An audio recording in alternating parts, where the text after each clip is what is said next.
তো বন্ধুরা, ভাগ্যিস তখন দুপুরবেলার খাবারটা তখন খেয়ে নিলাম। যদি না খেতাম তাহলে হয়তো এখনও দুপুরবেলার খাবার জুটতো না। কারণ ওইখান থেকে যে খেয়ে যে বেরিয়েছি, তারপর থেকে এদিকে কোনো দোকানপাট বা হোটেল কিছু দেখতেই পাচ্ছি না। শুধু চারিদিকে ক্ষেত আর ক্ষেত।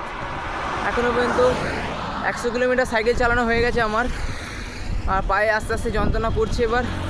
তো যে থাকবো, যে থাকার যে মন্দির, সেই মন্দিরও দেখতে পাচ্ছি না। তো তোমরা দেখো, দূর দূর দুরন্ত শুধু খেতে ভর্তি, আর কোনো রাস্তাঘাটে কোনো দোকানপাট কিচ্ছু নেই। দেখো,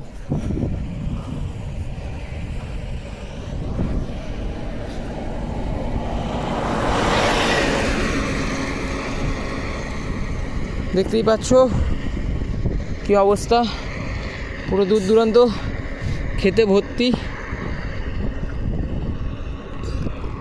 আর এদিকটা দেখো, পুরো দূর দূরান্ত শুধু ক্ষেত, চারিদিকে ক্ষেত, রাস্তা পুরো ফাঁকা, একটা দুটো গাড়ি যাচ্ছে। আর এই রাস্তার মধ্যে দিয়ে আমি যাচ্ছি। আর এখনও পর্যন্ত 100 কিলোমিটার হয়ে গেছে সাইকেলিং, আর টানা যাচ্ছে না। তো মন্দির খোঁজার চেষ্টা করছি, তো এখনও মন্দির পাচ্ছি না। দেখা যাক কখন মন্দির পাই। তো চলো, পেলে অবশ্যই আপডেট দেবো। চলো, হর হর মহাদেব, জয় বাবা সন্দেশ্বর। জোর দাও তুমি খালি আমাকে আগে এগোনোর জন্য। চলো, জয় জগন্নাথ। চলো।